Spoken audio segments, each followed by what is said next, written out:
What's up, YouTube?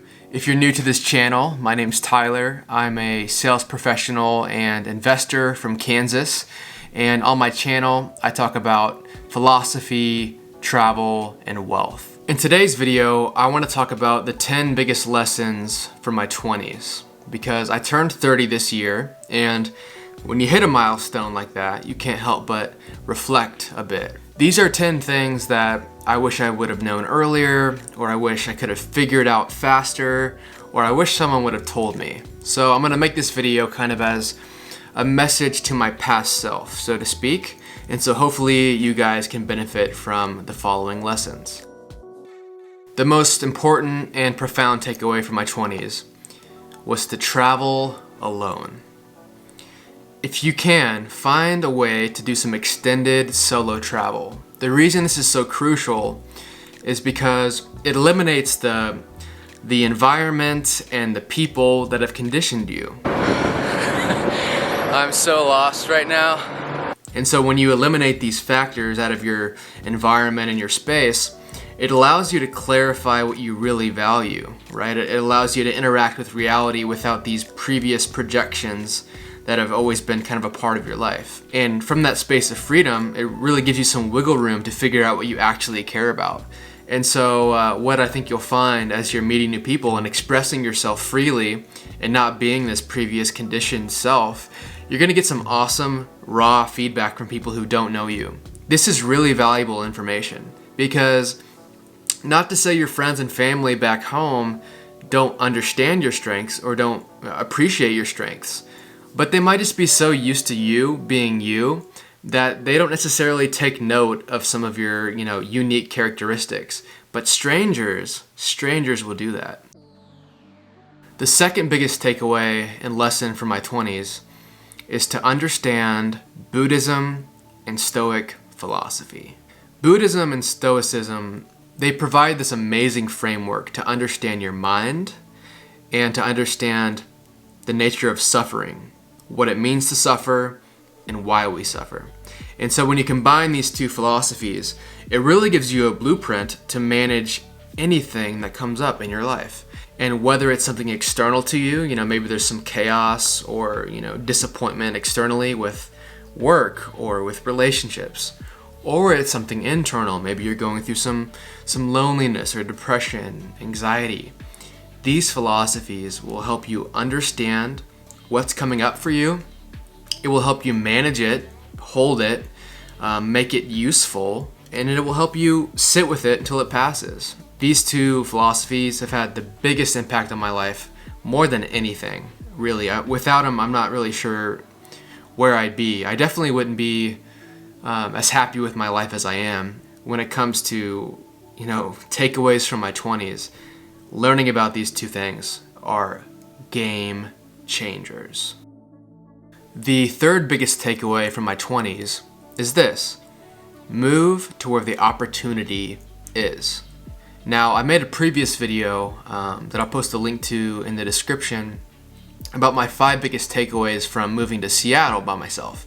And as you'll see in that video, my life totally transformed because I moved to Seattle, because I moved to a place that I was really drawn to, and it was a place with a lot of opportunity. I would argue that where you choose to live is just as important, if not more important, than what you choose to do. So if you can find a place that attracts people who align with your values, it's going to increase the randomness and the optionality in your life. And when I say randomness and optionality, what I'm talking about is luck, right? You're kind of creating luck by going to a place that you're attracted to, a place that attracts people that are like you. And because you're in this new environment, you're gonna get lucky. You just are. You're gonna get more lucky in a place like that than you would if you stayed in your hometown or your home state, wherever the case may be. Go where the opportunity is, build a life there, and let it unfold naturally. Lesson number 4. If you're having doubt about what to do in your career, go into sales. When I moved to Seattle, I had no idea what to do with my career. I studied business in school, but I studied kind of like general management, And I'll be honest, it's totally vague. It's not very useful. So I didn't know what I was gonna do with that. And then I found sales, and sales changed my life. The reason I'm recommending that you explore sales is because sales will help you develop meaningful, timeless, and scalable skills, right? To be really good at sales, you have to be able to speak, you have to be able to write, and you have to be able to think, right? You have to be able to problem solve. So these skills are applicable anywhere and everywhere. Whether or not you want to be an entrepreneur and start your own business, well, guess what? You're gonna need sales skills to build a business and sell it to people, right? And whether you want to get a different job, you're gonna need to sell yourself to that company. You're gonna need to go into the interview process and know how to speak, and you're gonna have to know how to write, you're gonna have to know how to problem solve. The fifth biggest lesson is this: invest, don't hold cash. This lesson is pretty simple. The Federal Reserve prints money. They do it a lot. They're always inflating the currency. And so when they inflate the currency, your stash, your bank account that's in cash, it gets inflated away, right? It's worth less and less every year. So really the only way to build your wealth and protect your money is to invest it. You just can't hold it in cash. I wish that wasn't the case. I wish we could hold cash and it would hold its value, but unfortunately, it's not the way it works. Now, there are a lot of ways to invest your money. If you want to hear more about my personal strategy, I can make a whole video about that, so let me know in the comments below if that's something that interests you. Whatever you do, put your money somewhere, don't keep it in cash. Lesson number 6. Accept your body as it is now.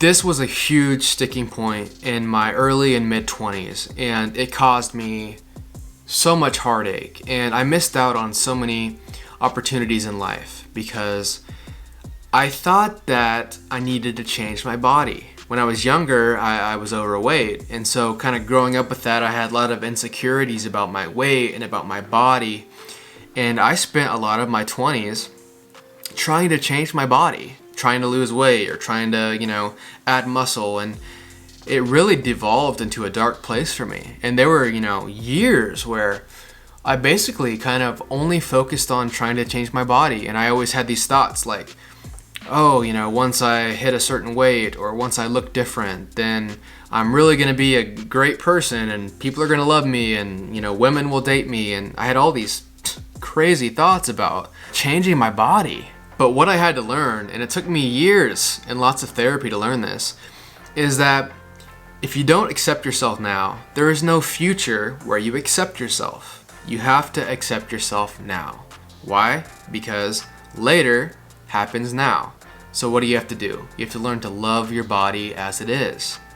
And by obsessively manipulating your body or trying to change your body, you're putting your brain into this endless loop of self-hatred that just drives on itself, and it doesn't end. It doesn't change later. You have to actually stop the pattern, learn to love yourself now. And what I found is all the things you thought you would get when you changed your body, you can actually get right now by loving your body. You don't actually need to change it. Anything that you think you're gonna get when your body looks different, you can get now, today, by starting to love yourself. And I mean that. Lesson number 7, go on a lot of dates. The truth is, going on dates is kind of a skill. And for me as an introvert, it took me a while to get super comfortable on first dates and learn to express myself freely and just have fun and let loose and enjoy someone and not project onto them or have expectations. So just go on a lot of dates and don't be attached to any type of outcome. And this kind of relates back to moving to where the opportunity is. By going on a lot of dates, you increase randomness and you increase optionality. What does that mean? Luck. Not only does it increase the chance that you meet someone you like, but it also exposes you to people that you don't like. And by meeting people that you don't like, it helps you clarify what you actually want in a partner. So when you go on a lot of dates, not only are you more likely to meet the one that you like, you're able to actually define why you like that person because you've gone on dates with people that you don't like. How amazing is that? It's crucial. You have to do it. Go on dates. Lesson number 8. When it comes to dating, you gotta go on the dates. But when it comes to breakups, make them as easy as possible. The way you can make breakups a little bit easier is that you never compromise on your core values. And that's easier said than done. It's always easy to go into a relationship and say, I have these certain values and I will not compromise on them. But, over time, we do, of course, make some compromise with partners and we do bend a bit in our values. But I think the best way to make a breakup easy is to stick to your values no matter what. It just makes it easier to exit that relationship without any resentment, without any hard feelings. Because if you do sacrifice or bend on your core values, when you leave, you're going to resent your ex-partner. And then what are you left with? You're left with yourself. And you're left with a version of yourself that compromised on something that you really found meaningful or something that you wanted to live by. One other thing to kind of make breakups easier, more logistically, is just don't split really big purchases, right? So if you guys are furnishing a place or, buying a car or whatever, don't split those purchases. It just simplifies the process of leaving because it's already hard enough when you have to, break up with somebody. Don't leave all these financial, irreversible messes that you have to clean up afterwards. Lesson number 9, work with a therapist. Now, this lesson is towards the bottom of my list, but as far as its impact on my life, it would be top 1 or top 2 as far as things that influenced me and really positively impacted my life. Now, you don't need some traumatic experience to prompt you to go to therapy. You can just go because it's good for you. A paid, trusted third party is invaluable. It's totally worth the cost, because they can shine light on some of your blind spots and really help you reach your full potential. And beyond that, if you are having mental health issues, it's crucial that you find a therapist because you shouldn't rely on your friends or your partner to handle that or help you with that. Sure, they can be supportive, of course, but when it comes to, serious mental health issues, you have to go to a professional. You have to pay somebody to help you. Don't wait for some tragic event to start going to therapy. Go before the tragic event happens. Because guess what, guys? Life is pretty tragic. Like, on a long enough timeline, something tragic is going to happen to you. So start going to therapy now. It'll give you some tools to use when the tragic stuff happens. Lastly, speaking of tragic stuff happening, lesson number 10 is just to remember that you're gonna die. Yeah, you're gonna die. Reflect on how brief this whole thing is. The human experience is so short, and it's gonna end. It's guaranteed to end. Everything you do, everything you build is going to fall apart and decay. Everyone who loves you and knows you, they're gonna die. Soon enough, no one's gonna even remember that you existed. No one's gonna have any idea that you were here. Reflecting on the fact that everything's gonna fall apart, everything's going to decay, that can be demotivating for some people. But the beauty of it is, it can help you fall in love with the process of life, the process of creating, the process of being in love, the process of, giving people your attention, right? So even knowing that it's all gonna go away, that doesn't take away from the fact that there's magic happening now. So don't worry about, the fact that it's gonna go away. Don't let that, stop you from creating or loving people or taking risks or going on adventure.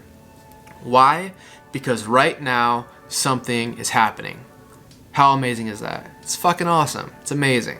All right, guys, I think that's it. Those are my top 10 takeaways from my 20s. I learned a lot in my 20s. I feel like I grew so much. So it's been cool to kind of reflect on on the change that I've kind of experienced and went through during this decade. You know, I'd love to hear from you guys. You know, is there a lesson out of these 10 that really landed with you? I'd love to get a comment down below. And if you like this video, if you like kind of my perspective on some of these topics, it would mean a lot to me if you would subscribe. So hit that subscribe button, and if you want to get notified when I put out new videos, you can hit the notification bell. I do want to make more videos like this, so long as you guys are, you know, finding value in it. I have 500 subscribers right now, so my goal is to get to 1,000 by the end of 2021. So yeah, thanks for watching, you guys.